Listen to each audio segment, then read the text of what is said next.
Tell me your name, sir. My name is Dick Greenblatt. And Dick, where are we at today? We live in Westwood, Los Angeles.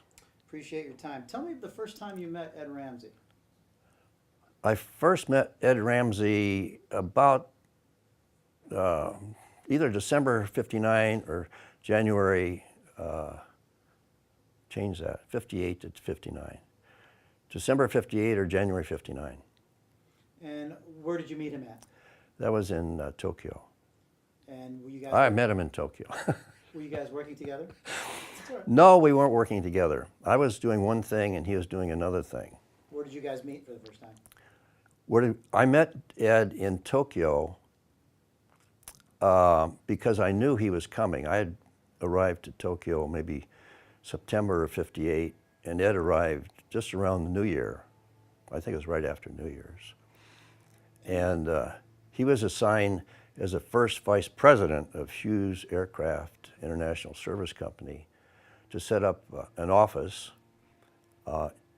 in Japan and to negotiate a contract with Nippon Electric Company for us to transfer technology, and to arrange a contract with Itochu, which is a major trading company, to be our representative in Japan, both of which he, of course, was successful in doing. I was saying, how's this? We got a guy out there cutting the lawn. I'm just seeing if we're catching that. Oh, Yeah, but I think we can deal with it. Okay. What were your first impressions of Ed? when I first met Ed, it's been a while, but he certainly was a very nice person, very personable, and we had an extremely good relationship, even though we were doing different things for the same company. We didn't have any business relationship, but a close personal relationship developed because Ed was an easy person to get to know. Did you and Ed ever talk about his experiences in the Philippines?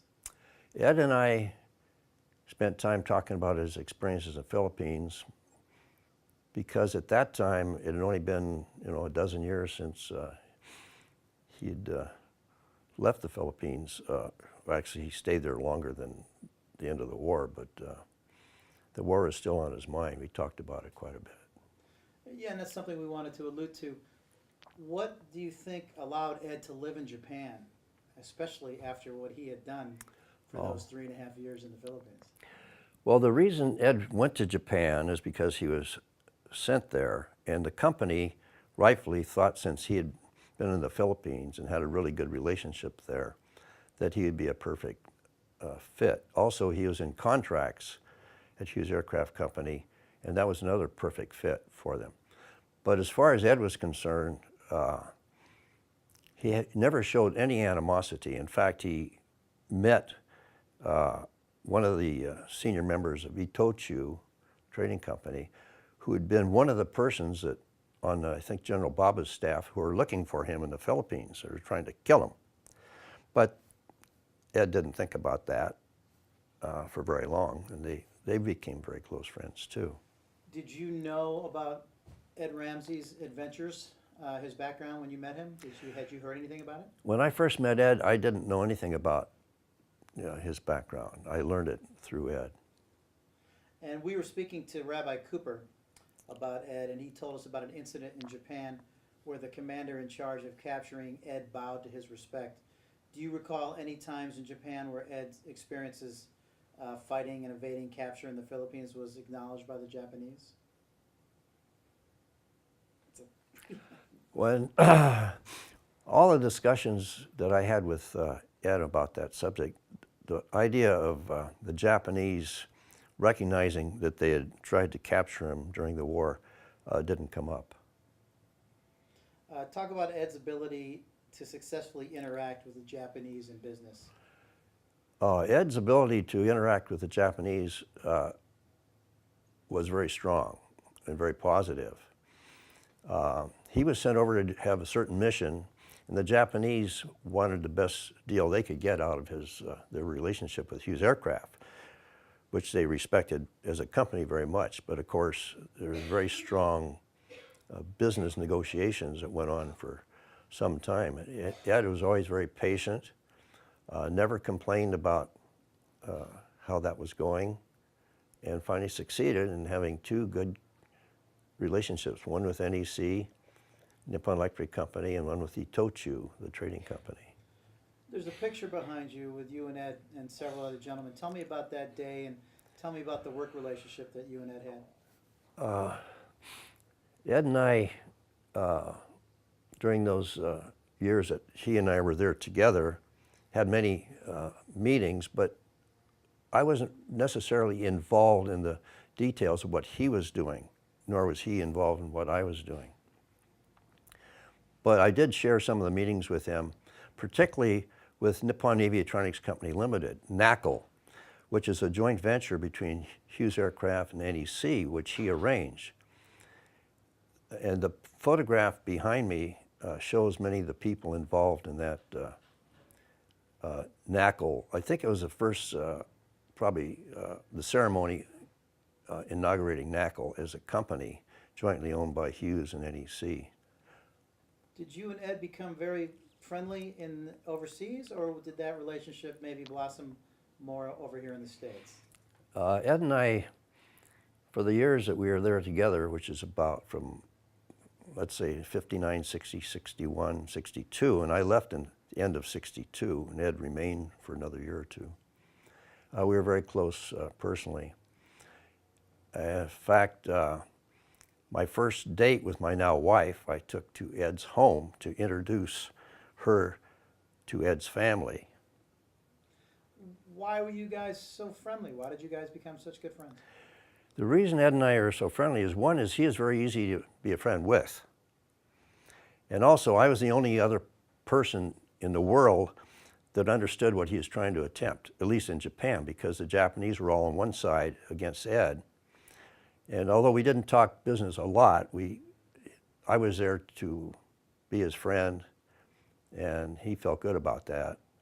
And the same thing with me. I had people scattered throughout Asia that I was responsible for, but no one else in Tokyo. So it was a very easy way to become friends, is that we had each other to meet and talk with. You guys just hit it off. You were buddies, right? Yeah, that's right.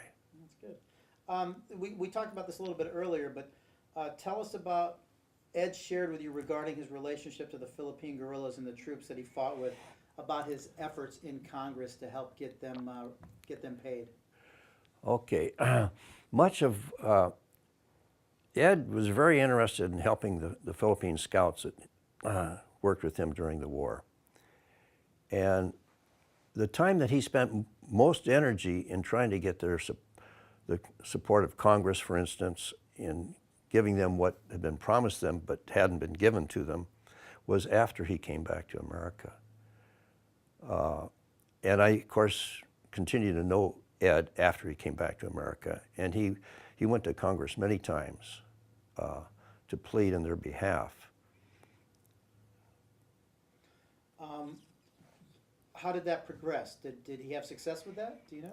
Well, I think he finally did have success, but you know, he had to talk many times and explain the reasons why he was doing that, and to talk about the exploits of these Filipinos to get the support. Let's switch a little bit. Let's talk about the great Rocky Ramsey. Let's talk about the love story or the relationship between Ed and Rocky. When was the first time you met Rocky, and when did you find out about this relationship and your thoughts about this? The first time I met Rocky was in this living room, when about 30 years ago, when Ed brought Rocky in to our home and said, "We just got married." And then they proceeded to buy their home, which happens to be nearby us. And of course, that relationship became very strong with Rocky as well as Ed, and that's lasted until now. So you took your first wife to meet Ed, but you weren't married yet, right? Right. He brought in his, so you guys had this real bond. Yeah. In your bio, you stated Ed was an inspiration to many people in different walks of life. How so? Well, knowing Ed, he was a very easy person to talk with, and he would listen very well, and he had a kind of a nice, easygoing feeling about him and a sense of humor, which made it very easy for people to relate to him. What would you want to tell people about Ed Ramsey that they don't know? I mean, what's the biggest impression you have? I mean, obviously you know his background Yeah. in the Philippines, but as a man to the world. Ed was very true to his friends.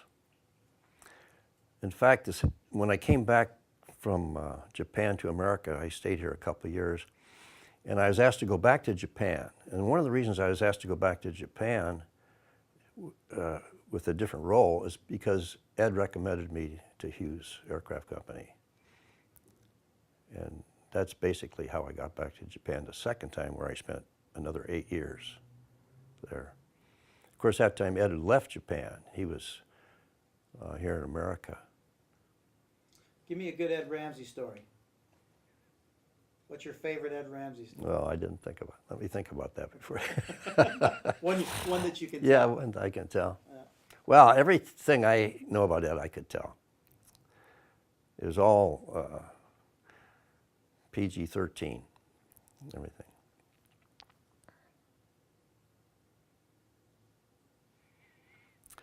Well, the story I could tell you wouldn't be interested in. You don't have to record this, but I'll tell you anyway. You can decide. When I used to go to Ed's house, which was a big old Victorian house that Nippon Electric Company owned, that's where Ed and his family lived, in that house for the first, in fact, all the time he was in Japan. After Ed left, somebody else came in to replace him, and that house is no longer available to those people. I used to go to his house very often. He had 4 children, very cute children. At that time, they're all sub-teens. And I enjoyed going there because it was a very familiar type of relationship. And his then wife and Ed and I would get into fun discussions, often of which his wife and I would be on one side, Ed be on the other side. And we maintain we always beat Ed. So it's not a good story to tell, but that was, I can't think of anything special except we had many dinners. As far as telling stories about Ed, Ed took us many times to dinner, and we took him to dinner. And we always had a very good time talking about things, not just about the Philippines, but about other things. He had many, many military friends, and they'd come to town. Sometimes we'd go out with them too, like General Bills, you're going to interview. Mm-hmm. Knowing him the way you did, knowing him post the Philippines, does it surprise you? I mean, I'm assuming you've read his book and you know his exploits. Does it surprise you that what he was able to accomplish in those 3 Well, Ed was very unassuming. So if you'd meet Ed, you have no idea of what he did in the Philippines. You couldn't tell by his demeanor or physically or any other way. It's just that he had a very strong character that came out. Otherwise he couldn't have survived in the Philippines. And that character helped him in his relationship with the Japanese in getting what Hughes needed out of the Japanese relationship and making sure that the Japanese were also happy with that relationship. So he had a very strong character, personality, and sense of purpose. He knew what he needed to do. What was it about, both you and Ed, I'm sure, have quite an appreciation of the Japanese culture. What is it about the Japanese culture that made Ed's personality mesh so well with them? And talk and look at Steve. And look at me. Okay. The Japanese culture had an effect on everybody who's ever been there, has an effect on everybody. And the fact that when we conquered Japan, went into Japan, the Japanese immediately accepted Americans, which has never, happened in the history of the world. They always have some hard feelings. But the Japanese just picked up on the American system. Of course, with Americans' help, because we helped them write the Constitution. MacArthur's staff helped them do that. But so when Ed got there, the Japanese are very open to Americans. One story about Bendix, we knew a lot of people in Tokyo, Ed and I. And the Bendix man told us a story that when he got to Japan right after the war, he'd been there a long time before us. A man came to his office and said, "Excuse me, I would like to meet you, to talk to you." And so he said, "Fine." So when he met with him, this Japanese handed him a check. And the Bendix man said, "What's that check for?" And the Japanese said, "Well, we are a part of we like Bendix group. And during the war, we used the Bendix brake technology for our Zero fighters. And this check is for the money that we would have given you during the war if we could have given it to you for the use of your technology for our Bendix brakes on our Zero fighters." So they're very honorable people. Very honorable.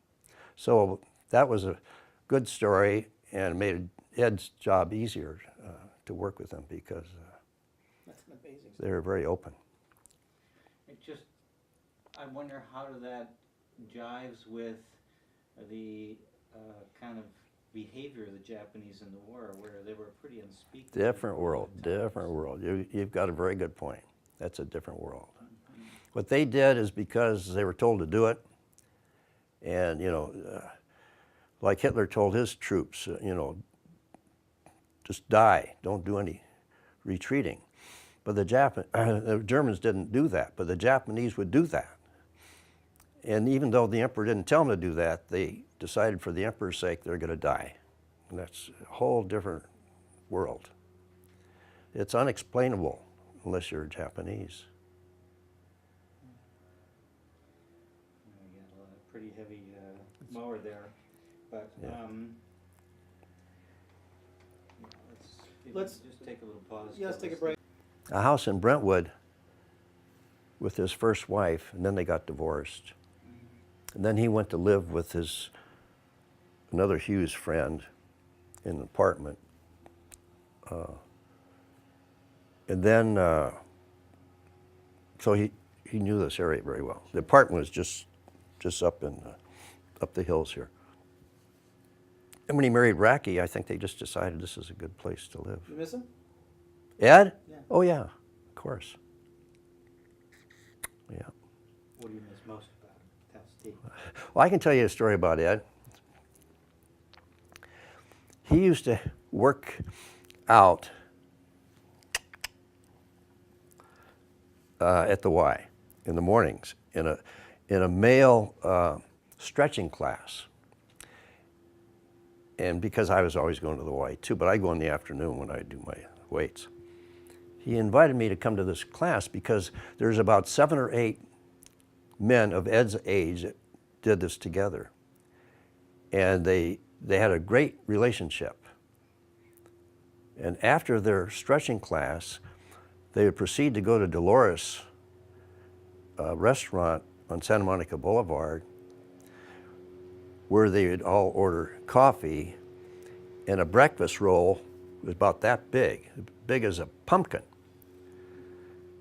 which completely wiped out the idea that they done the stretching.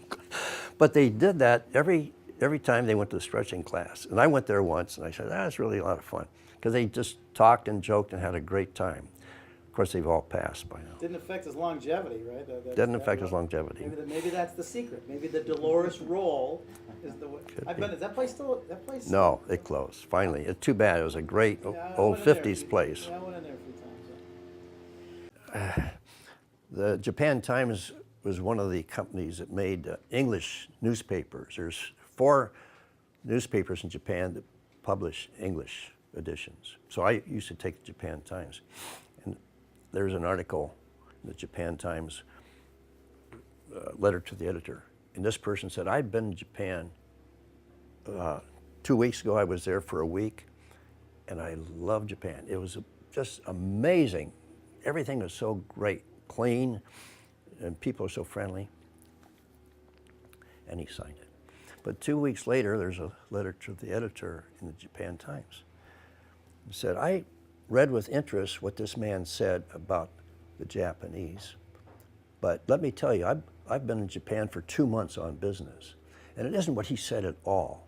There's all these restrictions and all this. He went on and on about all the bad things about Japan, and he signed it. And a couple weeks later, there's a letter to the editor. And this person said, I read with interest about this person who lived in Japan for 2 months. But let me tell you, I've lived in Japan for a year. And what that person didn't know was how great the Japanese are. And he went on and on, explained how great it was. And this is true. I read these things. And then 2 weeks later, there's another letter to the editor. And the guy said, I read with interest what this person said who had lived in Japan for a year. And let me tell you, I've lived in Japan 5 years, and he's completely wrong. And he went on to explain, why that guy was. And it went on and on. One guy was there 20 years, and he discounted what the last guy said about Japan. So it's like peeling layers of an onion. That's a true statement. The Japanese are very, very complicated. Well, it's interesting. Like when we went to the hotel, we got there we had just taken the drive to the airport, which was like an hour. We were exhausted, obviously, because we flew in. We got to the hotel, and I didn't like the Philippines. Oh my God, those people they've been over backwards. They're just the kindest, sweetest. But the Japanese were like, the guy was like, okay, it's like this and it's like this, and he goes, if you lose your card, it's going to cost you 500 yen. And I'm like, okay, man, it's like we just got here, and that was just my first impression. It's like when I walked into the hotel, the guy was like, which I was thinking, well, this is a hotel. It wasn't like horrible, but it wasn't like the Philippines. Yeah. The Philippines. I mean, we got in at 4 a.m. They sent an entourage to come get us, and they were. I mean, it was totally different. Yeah. I much prefer the Philippines. Well, the Philippines are what what you see is what you get. But the Japanese, you got to go. I'm surprised at what happened to you in Tokyo. Well, I mean, it wasn't like horrible. But no, it shouldn't have happened at all. I don't understand that. But this guy was just like, if you lose this, it's 500 yen. Just so you know, I don't understand. It's a plastic key card. I'm like, okay. I can't answer for And the he wasn't Japanese. mean, he was just. Yeah. I need to tell you. But even so, I don't understand that attitude. And it might have just been that hotel, and it might have been just that Japanese guy, But I was just like, all right, man, can I just go to my room now? Because I just want to go to sleep, right? Yeah. But that was a very nice hotel, and they treated us very well. We had a 95-year-old guy with us, so they were very sweet. Yeah. Anyway, so that's the reason Ed and I probably got along there, because although you got to, like I said, dig into the culture at different levels, but they were very easy to work with. I mean, not that they would give in to what Ed was trying to do, but, they were reasonable. And could you rely on them being candid, or did you feel like they'd present one thing to you and then they'd go back and have... Well, Americans always say, when they don't understand Japanese, when they're in a meeting, Japanese are talking to each other in Japanese, what are they telling us about us they always think it's bad, but it's never bad. Never bad. It's always about some issue that they're saying, well, this is what they're saying, this is what we're saying, now how can we,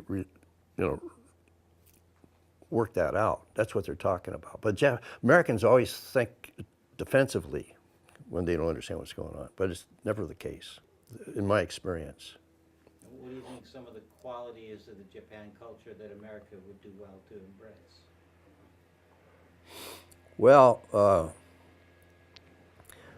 that's a good question. Certainly in the lower grades, having schools like the Japanese and Chinese and Koreans versus what our schools are would be good. I mean, the teacher's the boss, number one. The parents, if the kids get out of line, the parents will kill the kids. Exactly opposite of our system. Yeah, Japanese are always known not to invent something, but to take something that's invented and improve it. And their philosophy as well, it's cheaper. and you make fewer mistakes. Anyway, we're different cultures, completely different cultures. But they've come closer to our culture than we have to their Well, that's culture. because